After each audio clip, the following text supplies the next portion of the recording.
Olá, seja bem-vindo, seja bem-vinda. Eu sou o Rodrigo Sigmura e este é o É Mais Que Tech, um podcast da Senior Sistemas. Chegou a hora de abordar mais um tema relevante para sua empresa com especialistas de peso. A ideia aqui, você sabe, é trazer insights em uma roda de conversa rica, cheia de conteúdo valioso. E o tema deste episódio é mídia e gestão, a importância da narrativa corporativa no crescimento empresarial.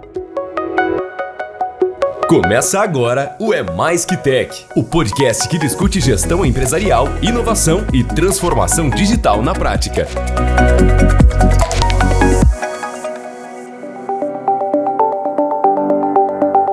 A comunicação corporativa é fundamental quando falamos na criação de marcas fortes e na consolidação de empresas como líderes de mercado. Mas em um ambiente cheio de informações e com uma concorrência tão intensa, é possível levantar uma questão: como as empresas podem construir narrativas consistentes, ganhar espaço na mídia e se destacar como líderes do setor? A partir de agora, vamos explorar o papel da imprensa na formação da percepção do mercado sobre as grandes empresas.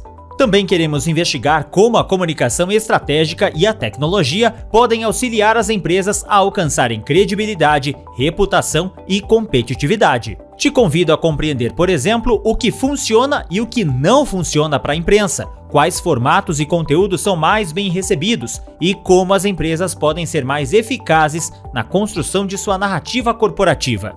E claro, vamos falar sobre a perspectiva das empresas, como estruturar estratégias de relações públicas, qual a relevância da presença na mídia e como otimizar a comunicação com os jornalistas para gerar um impacto significativo. E eu disse vamos porque junto comigo estão mais 3 profissionais que entendem muito desse universo. Eu começo pelo José Krasucki, Head Corporativo de Marketing da Senior Sistemas, uma das 3 maiores empresas de software de gestão do Brasil. Estrategista em Marketing e Performance B2B, JK tem mais de 15 anos de experiência liderando branding e performance em grandes empresas de tecnologia. Seja muito bem-vindo. Obrigado, Rodrigo, pelo convite. Um prazer estar aqui com vocês. Eu também quero dar boas-vindas para Mariana Segala, diretora de redação do InfoMoney, principal ecossistema de comunicação especializado em mercados, investimentos e negócios do país. Jornalista, ela já passou por veículos como Exame e Agência Estado e colaborou com outros tantos como Valor Econômico e Folha de São Paulo, além de ser autora do e-book Siga os Números, sobre o uso de dados no jornalismo financeiro. Bem-vinda, Mariana. Muito obrigada, Rodrigo, os colegas aqui, é um prazer participar dessa conversa com vocês. E o Léo Branco, editor de negócios da Exame, completa a nossa bancada virtual. Léo é jornalista especializado na cobertura de economia, negócios e tecnologia e lidera o ranking Exame Negócios em Expansão, o maior anuário do empreendedorismo no Brasil, publicado pela Exame, referência na cobertura econômica e empresarial no país. Bem-vindo, Léo. Obrigado, Rodrigo, JK, Mariana, obrigado a todo mundo aí que está nos acompanhando hoje, é um prazer estar aqui com vocês. Maravilha! Com todo mundo devidamente apresentado, vamos começar a nossa troca de ideias agora. Bom, a minha primeira pergunta, pessoal, é mais ampla, para a gente aquecer a conversa mesmo. Qual é a influência dos veículos de mídia na construção de autoridade das empresas? Como que acontece essa dinâmica na prática hoje em dia na avaliação de vocês? Vou começar com a Mariana.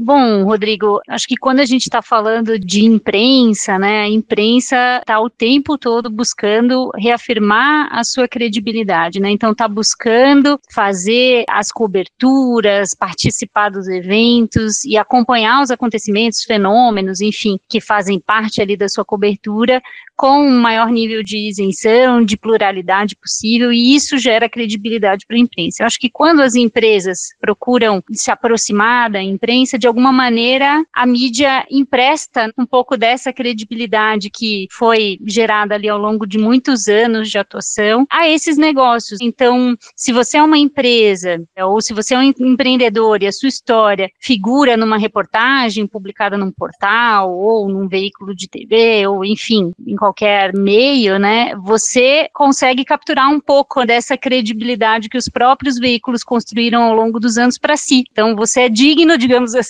né, de estar ali figurando como um personagem ou como um especialista que está sendo ouvido numa reportagem. Então, eu enxergo dessa forma, assim, que quando as empresas buscam reafirmar ali a sua própria credibilidade, se mostrar como referências no setor, uma estratégia muito interessante é justamente se aproximar dos veículos de imprensa, porque conseguem tomar emprestado deles uma parte dessa credibilidade, além do seu alcance, da sua audiência, que podem ser muito grandes. No caso do Infomoney, por exemplo, né, que é o veículo cuja redação eu lidero aqui, a gente tem quase 100 milhões de visitantes únicos por ano. Imagina, quando algum empresário ou quando alguma empresa é mencionada numa reportagem, o alcance que essa história vai ter tende a ser muito grande. Acho que, em termos de influência e de como as coisas funcionam, eu diria que é esse o jogo. Léo, quer complementar?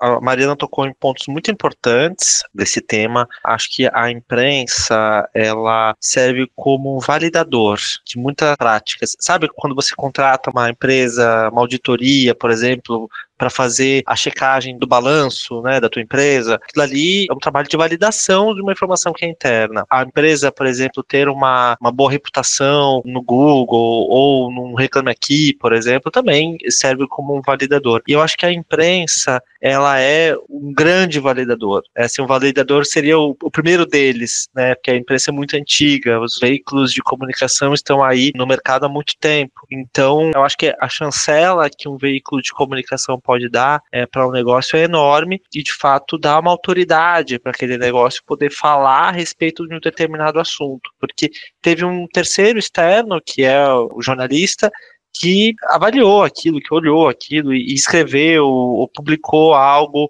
produziu algum conteúdo a respeito daquilo. Falando um pouquinho aqui do Exame, a gente sente muito isso do nosso lado, que a gente, de alguma maneira, corrobora com aquela empresa, muitas vezes quer falar para o mercado, quando a gente faz uma reportagem sobre essa empresa. E a gente tem um alcance grande aqui, a gente, pelo indicador de usuários únicos, nós temos 20 milhões de usuários únicos todos os meses aqui no Exame. Das editorias que eu trabalho, que são as editorias de negócios e carreira, são as editorias que falam mais com o universo dos empreendedores, das empresas de capital fechado. Só esse espectro aqui a gente tem mais de 4 milhões de usuários únicos todos os meses. Então a gente entende que a gente tem um certo motor ali de visibilidade para os negócios que estão sendo perfilados aqui pela gente. Então resumiria essa resposta com a palavra autoridade, que eu acho que a gente empresta um pouco de autoridade para o negócio quando a gente faz uma reportagem sobre essa empresa. Bom, é um desafio para as empresas construir esse posicionamento forte e, como vocês falaram, a imprensa pode ser uma excelente aliada. Agora, quais são as principais estratégias que essas empresas podem adotar ou têm adotado na avaliação de vocês que funcionam melhor hoje em dia? Rodrigo, uma boa pergunta. Eu sou jornalista por formação, não vou entregar a minha idade, há quanto tempo eu me formei na graduação, mas já faz algum tempo. E alguns princípios que eu estudei na graduação continuam ainda sendo válidos nos dias de hoje. O primeiro deles é manter relacionamento legítimo com os jornalistas. A gente não pode entender o veículo de comunicação como um espaço de merchan. Realmente a gente precisa trabalhar conteúdos que sejam notícia, que tenham um cunho jornalístico, para que realmente eles tenham aderência, né, ao veículo e a gente consiga ter relevância. Outro ponto super importante, que também continua sendo super atual, é selecionar os veículos e os jornalistas que tratam temas que têm aderência com os territórios onde sua marca é autoridade. Aquela história de comprar um mailing de jornalista, disparar release para todos os veículos de imprensa, não são estratégias muito assertivas, nunca foram, na verdade, mas cada vez mais isso tem vindo à tona, e o relacionamento é a base para a gente conseguir ajudar o jornalista a trazer conteúdo relevante para a sua audiência. E uma dica, acho que de ouro aqui, né, depois de escolher o veículo mais adequado, garanta que realmente o conteúdo que você está mandando é notícia. Propor conteúdos relevantes, em muitos casos, conteúdos exclusivos para determinados veículos, podem abrir portas bem interessantes e espaços para que as marcas possam se comunicar e comunicar a sua história através dos veículos de comunicação. Puxa, JK, eu não poderia concordar mais assim com você, né? Acho que você pontuou temas super relevantes aqui. Do lado de quem tá de cá, né, do balcão, nos veículos, eu diria que talvez são 3 os pontos principais, assim, que fazem muito a diferença para alguém se tornar uma fonte, né? A fonte aqui no jargão jornalístico é a pessoa que oferece, né, fornece informação para um jornalista e tudo. Então, eu diria que existem talvez 3 temas importantes que têm a capacidade de transformar alguém numa fonte. Um deles é o conteúdo dessa pessoa, né? Então, o conteúdo aqui eu vou pensar no tipo de análise que essa pessoa, que essa fonte é capaz de fazer, se ela traz insights interessantes sobre os temas, sobre os fenômenos que a gente está cobrindo, ou se trata ali de uma boa história, né, a história de um empreendedor que tenha conseguido fazer coisas incríveis, ou a história de uma empresa que tenha conseguido fazer coisas incríveis. Então, essa parte de conteúdo é, sem dúvida, fundamental. Um segundo ponto que é bem pragmático aqui é a disponibilidade das pessoas e das empresas para justamente fazer esse relacionamento com a imprensa. Então, é importante lembrar que a imprensa está acompanhando os dados, as coisas que estão acontecendo ali no dia a dia. E às vezes essas coisas acontecem de uma hora para outra, né? Entre o que a gente planeja e o que sai efetivamente na imprensa, o mundo acontece. E a gente precisa se adaptar suficientemente rápido a essas mudanças, aos acontecimentos, às notícias que estão chegando, para poder publicar ali ao longo daquele dia as informações corretas. Então, a disponibilidade, a disposição para conversar com o jornalista ou para levantar um dado, para contar aquela história, isso é super importante também. E, por fim, muito isso do que o JK comentou, né, a capacidade de ser estratégico na sugestão de assuntos, de temas. Eu diria que esse é outro ponto muito relevante, né, existem veículos certos para cada tipo de informação. Existem os veículos que vão ser veículos mais nichados e que vão olhar para um aspecto muito específico, e ali, de repente, você consegue contar uma história muito específica, muito pontual, e existem os veículos mais amplos, aqueles que olham para o noticiário de uma maneira mais geral, mais ampla, e aí é outro tipo de história que você tem para contar para esses veículos mais amplos. Então, você ser muito estratégico, né, na história que você está trazendo para um jornalista é outra mão na roda, para despertar o interesse, porque tudo que você precisa fazer é conseguir despertar o interesse do jornalista pela sua história. Quanto mais estratégico você for ao propor uma história, ou seja, quanto mais aquela história realmente tem muito a ver com o perfil ou do jornalista, de cobertura daquele jornalista, ou do perfil de cobertura do veículo, maiores as suas chances de placar, né, digamos assim, essa história.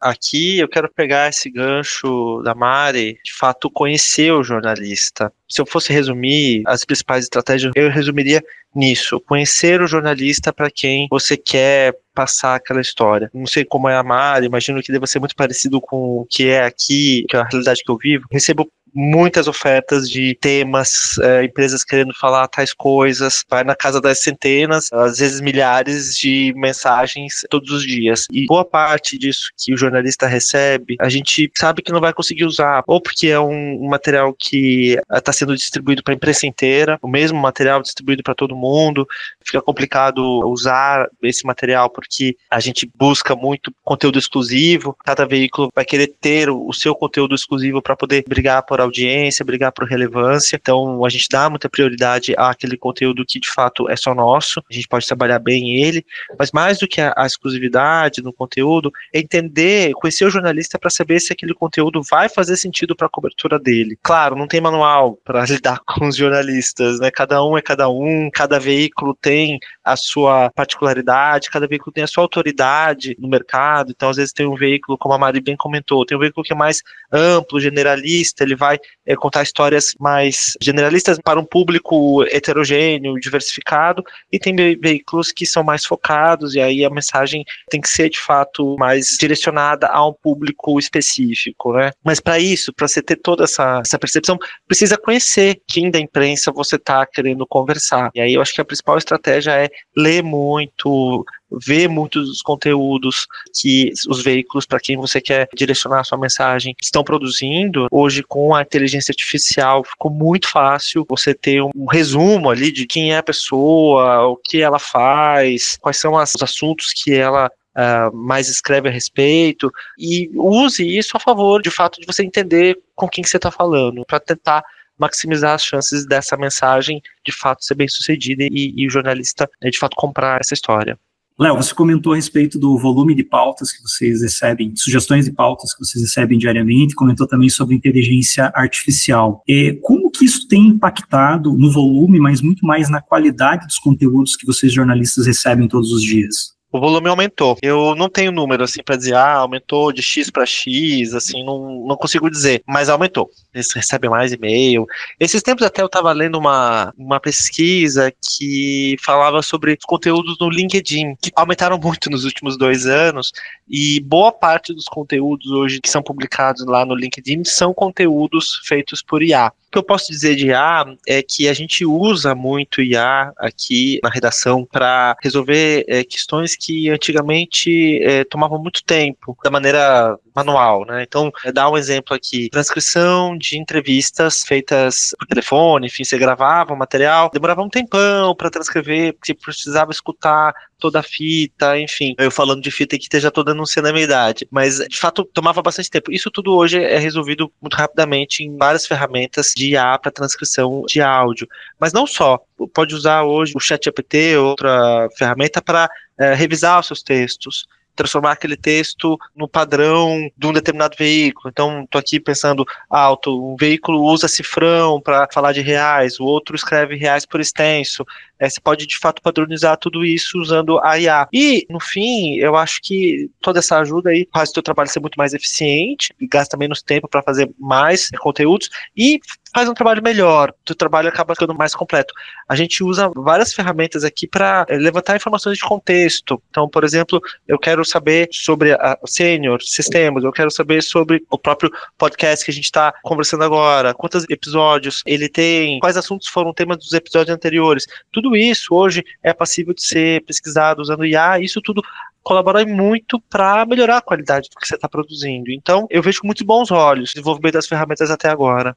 Pessoal, agora a gente falou um pouco sobre conhecer o jornalista e o veículo, mas a verdade é que muitas equipes de marketing nas empresas têm dificuldade de construir um bom relacionamento com a imprensa, e os assessores têm um papel fundamental nisso. Eu queria que vocês falassem um pouco justamente sobre essa ligação entre os assessores de imprensa com os veículos. Bom, eu acho que as assessorias, inclusive essa é uma estratégia bastante eficiente, né, de aproximação com a imprensa, adotada ali pelas empresas em geral. Eu acho que as assessorias são um trabalho complementar aqui fundamental. Muitas vezes a gente só vai conhecer mais a fundo a existência ou a história de um negócio, que pode ser um novo negócio, ou às vezes pode ser um negócio muito antigo que nunca teve a preocupação em se comunicar com stakeholders que vão além dos seus próprios clientes, né? Muitas vezes a gente só fica sabendo da existência ou dessas histórias que são muito boas em função do trabalho aí dos colegas da assessoria de imprensa. Existe todo um mito, uma conversa muito antiga, eu diria, quase que uma rivalidade, estremecimentos ali no relacionamento entre jornalistas e assessores, e eu discordo. Eu enxergo as assessorias de imprensa como grandes aliadas, porque elas estão em contato com os negócios, com os empreendedores, com os empresários, com as pessoas que fazem as empresas, porque no fundo, uma empresa nada mais é do que uma soma de pessoas, né? Então, elas que estão ali fazendo esse trabalho, e elas têm essa capacidade de entender um pouco daquilo que o Léo falou, né, sobre conhecer os veículos e conhecer os jornalistas. Os assessores de imprensa estão aí exatamente para isso. Eles muitas vezes já foram jornalistas de redação, já estiveram trabalhando em redações, conhecem os jornalistas, inclusive, ou para além dos ambientes ali da publicação em si, e conseguem trazer muito mais assertividade, né, para as empresas que estão ali interessadas em sugerir uma pauta, né, sugerir um assunto para que esse assunto se torne uma reportagem, caso ele interesse de fato ao jornalista. Então, enxergo dessa forma. Acho que os assessores de imprensa são as pessoas mais capacitadas para promover essa conexão entre empresas, negócios e os jornalistas que estão nas redações. Maria, eu concordo com você, acho que no passado, ser assessor de imprensa carregava um peso negativo, uma posição talvez menos nobre dentro do jornalismo. Do lado das empresas, eu vejo que o papel do assessor de imprensa ele é fundamental. E nós não teríamos condições de estar tão próximos da imprensa se não fosse o papel estratégico desses profissionais. Relacionamento exige dedicação, tempo, atenção, que na maior parte das vezes, tanto os empresários quanto as áreas de marketing corporativas das empresas, nós não conseguimos dedicar tanto tempo e nem ter uma visão tão estratégica, em especial das demandas que a própria imprensa tem. Então, o papel do assessor de imprensa, ele é super estratégico para fazer essa conexão. E, sem dúvida, grandes reportagens, grandes matérias foram produzidas a partir de sugestões vindas desses assessores de imprensa. Então, eles fazem um bastidor que muitas vezes não traz tanto glamour, tanta visibilidade, mas um papel fundamental dentro desse contexto de relação de empresas, de mercado com a imprensa e com os jornalistas. Para mim, às vezes, é bastante surpreendente, assim, às vezes a gente encontra executivos de empresas muito grandes, algumas delas listadas na Bolsa de Valores e tudo mais, que por vezes estão ali pela primeira vez utilizando o serviço de assessoria de imprensa há pouco tempo, não desenvolveram esse hábito, né, de comunicação com a imprensa, porque, claro, o empreendedor, o executivo, cara, ele tá lá fazendo o trabalho dele é gerar negócio, né, para sua empresa, desenvolver os novos produtos que vão ser vendidos, entender toda a estratégia e tudo mais. E às vezes a comunicação pode ser negligenciada em função disso, dessas cabeças das empresas estarem bastante focadas no negócio em si. Isso é super comum, super normal, e quando pela primeira vez, né, uma empresa, às vezes já antiga, muito grande, passa a contar com esse tipo de profissional dentro da sua equipe, ou um serviço terceirizado de uma agência, muitas vezes se abre um mundo novo, né, para essa companhia, assim. E do nosso lado, a gente fica muito feliz, porque é isso, muitas vezes tem histórias maravilhosas ali escondidas, né, por trás daquela casca da empresa, mais na dela, mais low profile, né, muitas vezes tem uma grande história ali atrás, e é muito gostoso, é muito gratificante quando a gente consegue descobrir essas histórias e contá-las aí para os nossos leitores. Léo, quer falar também sobre esse tema? Corroborando com tudo que está sendo falado aqui pela Mari e pelo JK, eu acho que, assim, é isso mesmo, as assessorias são super relevantes para essa interface do jornalista com a empresa. As empresas, elas querem muito falar do negócio em si, e que é super importante. Agora, às vezes tem um certo, a palavra que me vem aqui é um certo, os desafios do negócio. Você tem uns dramas que são muito humanos nas histórias das empresas, né? Então, sei lá, a empresa quebrou, a empresa entrou em recuperação judicial, a empresa nasceu a partir de um momento de muita dificuldade das lideranças empreendedoras, enfim. Você tem, às vezes, algumas emoções que são importantíssimas para a história, que às vezes passam batido no material que vem via imprensa, via assessoria. Claro que a gente dá muita ênfase aqui aos aspectos financeiros das histórias, mas eu entendo que o aspecto financeiro, ele está junto com o aspecto humano ali, das emoções de fato envolvidas para além dos números. Eu gosto muito quando a assessoria consegue captar todas essas nuances da empresa e nos conta isso. Para mim, que está todo esse lado, conta muito ponto, quando eu consigo ter essas duas coisas aliadas, e não apenas a informação ali de que essa empresa está tendo esse faturamento, ela está com esses produtos aqui, enfim. Isso é uma questão, até ela vai ficando cada vez mais presente, sobretudo no universo de tecnologia, né? Você vê muitas empresas falando mais ou menos a mesma coisa. Então elas são uma empresa que é um software as a service, que é um bootstrap, que ela é um one-stop shop, que aí você começa a ver aquela sopa de letrinhas e vários jargões do universo de tecnologia, e aí você vai conversar com a empresa e conversa, pergunta, e eu fico até sem entender exatamente o que a empresa faz, ou de fato qual a relevância jornalística da história da empresa, enfim, por que isso vai ser relevante para um leitor que muitas vezes não está naquele setor de atuação daquela empresa. E quando a gente, de fato, nessas histórias, consegue trazer o lado humano delas, então essa empresa, com esse modelo de negócio de tecnologia que é super específico, na verdade, ela é liderada por alguém que, enfim, tem uma história incrível de vida, né, que passou por muita coisa antes de montar esse negócio, ou durante toda a jornada empreendedora. Pô, isso ganha muito ponto, porque aí o universo, o mercado endereçável, digamos assim, dessa história aumenta muito, porque todo mundo aqui sofre com questões do dia a dia, todo mundo tem desafios, e todo mundo que vê o desafio de um outro empreendedor para um pouquinho para pensar e falar e entender aquela história, né? Eu brinco aqui com a turma que histórias boas no exame são aquelas histórias que a gente consegue comentar na mesa do bar. Então, assim, quando uma história nossa vira tema de um boteco ali, do pessoal comentando, pô, vocês viram no exame a história daquela empresa que fez tal coisa, aí a gente conquistou algo, né? A gente ganhou pontos. Então, só complementando, acho que a assessoria é importante quando ela traz esses aspectos humanos da história. É o que faz de uma história única, né, Léo? Exato, não exato. Uma história pasteurizada, né? Exato. Perfeito, pessoal. Agora eu vou convidar vocês a refletirem sobre o ponto central da nossa conversa. Tudo que nós estamos falando aqui se resume a uma preocupação maior e uma palavrinha que eu já mencionei até, a reputação. Para a geração Z, a reputação das marcas é uma preocupação e tanto. Ouve só. Núcleo de Insights.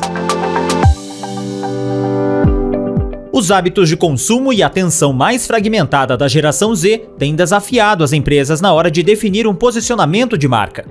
Uma pesquisa do Instituto Z em parceria com a YouPix mostra que esse público valoriza a ética e a transparência. Para se ter ideia, 88% dos entrevistados afirmam boicotar empresas com práticas duvidosas. Eles buscam marcas com propósito e que tenham valores alinhados aos seus. Corporações que abandonam políticas de diversidade e não se posicionam diante de deslizes, por exemplo, podem perder a confiança desse público. A pesquisa também mostrou que a cada 5 pessoas da geração Z, 4 já deixaram de comprar um produto depois de encontrarem algo negativo sobre a marca. Influenciadores digitais podem colaborar na construção da reputação de uma marca, mas não são responsáveis por limpar a imagem de empresas com práticas questionáveis. Gente, a pergunta que fica é a seguinte: como estar presente na imprensa pode impactar a credibilidade e a competitividade das empresas? Vocês têm algumas dicas para as empresas que desejam melhorar a estratégia de relacionamento com a imprensa? Eu acho que o mais importante é uma expressão em inglês, walk the talk, que é, de fato, haja de acordo com o que você está falando. Tá? As empresas precisam, de fato, fazer aquilo que elas falam. Não pode ser algo da boca para fora, não pode ser um marketing vazio, no sentido de que ela não faz o contrário daquilo que ela diz que faz. Eu acho que essa é a recomendação principal. Eu tive um professor na faculdade que dizia que um bom texto não esconde uma apuração ruim. Isso quando a gente fazia aula de redação jornalística e tudo. Então, por melhor que seja o seu texto, ele não é suficiente se a sua apuração, né, se as informações que você foi buscar, as entrevistas que você fez, os dados que você coletou, não são suficientes ali para segurar, vamos dizer assim, uma história, né? E eu acho que aqui é a mesma coisa, né? Uma estratégia de comunicação não é suficiente se você realmente não tiver imbuído, né, daquele objetivo ou daquele propósito que você diz que tem. Então, o primeiro passo é esse, né? Você defende um propósito ou defende uma determinada causa enquanto empresa, faça por merecer, digamos assim, né? Faça aquilo que você diz que defende. E aí, o segundo passo é como que você, estando seguro, né? Você empresa, você gestor de uma empresa, estando seguro de que você está tendo uma atitude coerente com a sua fala, né? Como que você se insere na discussão sobre esse assunto na imprensa, por exemplo. E aí eu enxergo duas estratégias, assim, duas formas bem objetivas e bem pontuais.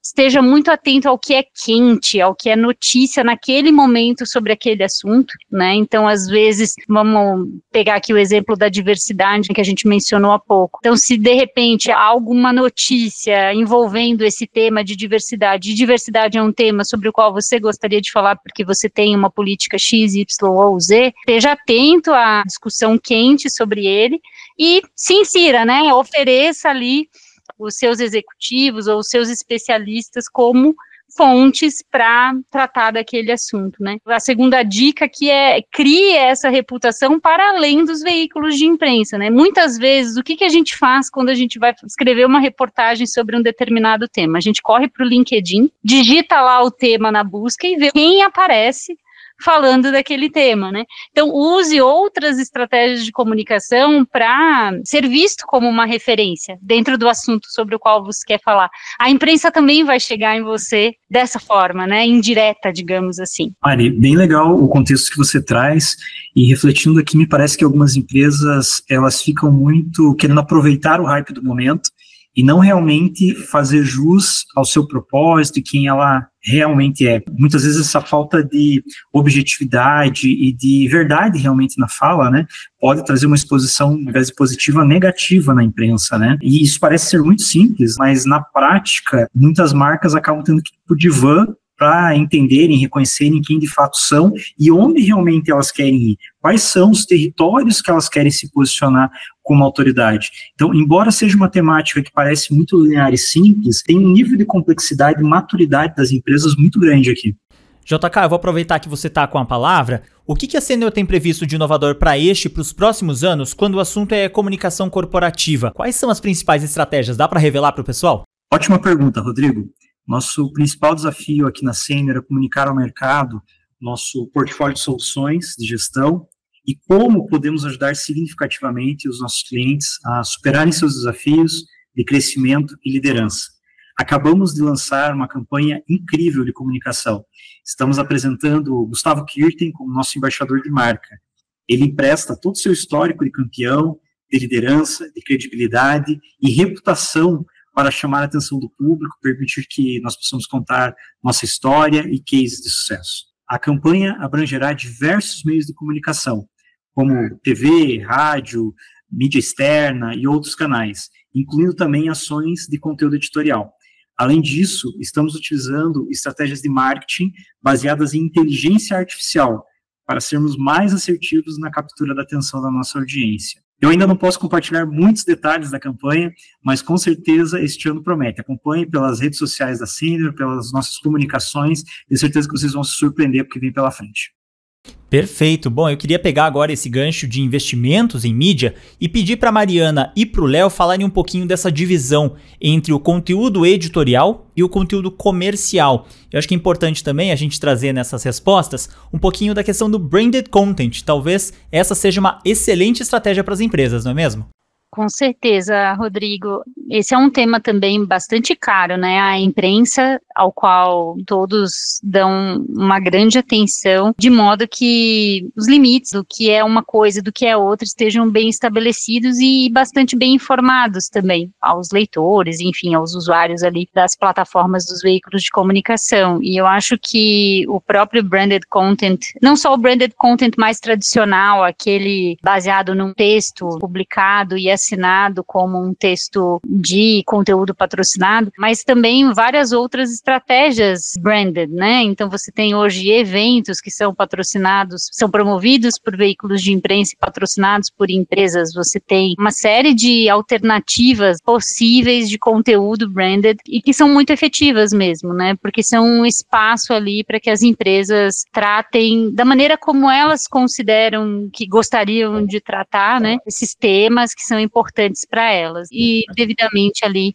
sinalizados. Eu acho legal complementar esse ponto da Mari. Os veículos de comunicação acabam sendo uma praça pública de encontro de pessoas das mais diversas bagagens. As marcas podem utilizar dessas praças públicas para, de fato, chegar em audiências que elas organicamente talvez não conseguiriam chegar. E a gente aposta muito isso, nesse conceito de pegar essa nossa audiência de 20 milhões de usuários únicos todos os meses e reverberar a mensagem que, eventualmente, um patrocinador nosso queira passar para esse público tão grande. Eu aqui cuido de um projeto que é o Negócios em Expansão, que é o maior anuário de empreendedores do Brasil. A gente faz um evento de lançamento desse anuário, desse ranking, com as informações de crescimento dessas empresas, e acaba sendo um evento enorme do dia todo. Empresas de todos os cantos do Brasil vêm para esse evento que de fato é um Oscar ali do empreendedorismo, para a gente de fato celebrar quem são as empresas que mais cresceram ao longo do ano anterior. E dentro dessa programação, desse dia super celebração aí para as empresas, a gente tem vários painéis, vários debates relacionados a temáticas dos nossos apoiadores, de quem está conosco apoiando esse projeto. Nosso cuidado aqui é, obviamente, sinalizar, enfim, quem são todos os nossos patrocinadores, mas também entender o que da conversa que o patrocinador quer passar, enfim, qual a mensagem que ela quer passar, o quanto que isso de fato tem relevância com o que o público que acompanha o exame está disposto a ver, né? O nosso papel aqui é muito de construir junto e fazer com que esse casamento, o propósito da empresa com que a nossa audiência de fato busca, aconteça para gerar valor para todo mundo. Para o patrocinador, obviamente, que quer reverberar ali sua mensagem, para o nosso leitor, que de fato a gente tem um dever fiduciário com eles, a gente precisa de fato entregar o conteúdo de maior qualidade possível para esse leitor, e obviamente para a gente aqui, do ponto de vista de relevância, de sustentação do negócio editorial do exame. Quanto mais a gente consegue fazer com que esse triângulo aqui ele circule bem, melhor, né? Porque a gente consegue fazer uma estratégia ganha-ganha. Agora, obviamente que o branded content é super importante, e outras estratégias também são super importantes para nós hoje, para a sustentação do negócio de jornalismo. Bom, o Léo falou um pouquinho do anuário que eles têm ali no exame. Mariana, como é que aí no Infomoney essa questão dos reconhecimentos, das premiações, como que vocês conseguem mapear as melhores empresas nos seus segmentos e como justamente essas empresas, essas marcas podem se preparar para serem reconhecidas?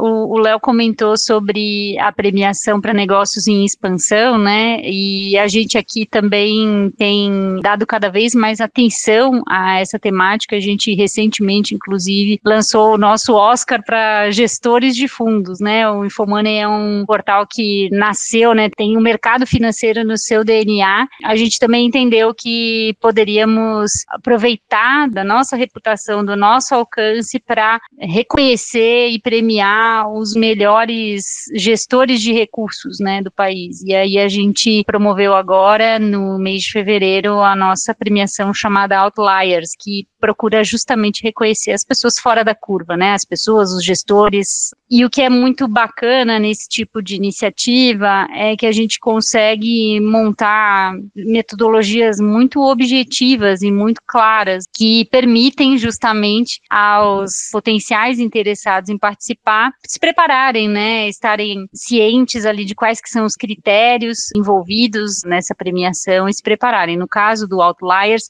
a gente teve 16 categorias aqui de premiação, cada uma delas reconheceu ali os melhores fundos, sejam em função dos seus resultados objetivos, de rentabilidade e tudo mais, seja também pelo reconhecimento público que essas empresas têm. Então a gente teve inclusive votação popular, né, nessa nossa premiação. Eu entendo que, assim como a gente falou desde o início, né, que estar próximo da imprensa é uma maneira de também reforçar a sua própria reputação e credibilidade, estar próximo dos prêmios que a imprensa desenvolve e coloca no mercado é também parte desse trabalho, né? Então, para a gente foi um grande prazer ter podido sediar um prêmio com a magnitude que teve o Outliers, e tenho certeza de que para quem participou conosco também foi um momento de bastante reconhecimento. Pessoal, o tempo passou voando, a gente já tá no final desse episódio do É Mais Que Tech. Mariana, como é que o pessoal pode continuar essa conversa contigo nas redes sociais e por que não enviar sugestões de pauta para vocês? Com certeza, estamos aqui ávidos por conhecer essas boas histórias que o pessoal tem aí guardadas consigo. O LinkedIn é uma rede social que eu uso bastante, gosto muito, só procurar lá por Mariana-Segala, ou Segala se escreve com S e um L só, para evitar confusões. Léo, e por aí, qual é a melhor forma de se conectar contigo e com o exame nas redes sociais? Olha, tô também no LinkedIn, Léo Branco. Agora eu gosto muito do e-mail, viu? Nesse ponto eu sou quase velha guarda hoje em dia. leo.branco@exame.com. Faço uma leitura de todos os e-mails, pelo menos dinâmica, pelo menos dar uma passada ali, ver o tema. Tô sempre no e-mail e é bem fácil de me achar por ali. JK, super obrigado pelo seu tempo aqui com a gente hoje também. Rodrigo, primeiro quero agradecer o convite em nome da Senior e estou à disposição para continuar essa conversa no LinkedIn. É só procurar José Krasucki, com K, ou através das redes sociais da Senior, @Senior Sistemas. Vamos soletrar só para o pessoal, KRASUCKI, correto? Isso mesmo. Perfeito. Se você que nos ouve quiser sugerir algum tema pra gente, pode ficar à vontade de mandar um e-mail para nós pelo endereço imprensa@senior.com.br. Compartilhe esse episódio com seus colegas, a gente se fala. Até a próxima. Tchau. Você ouviu É Mais Que Tech, um podcast da Senior Sistemas, referência em soluções de gestão com o melhor ERP do Brasil.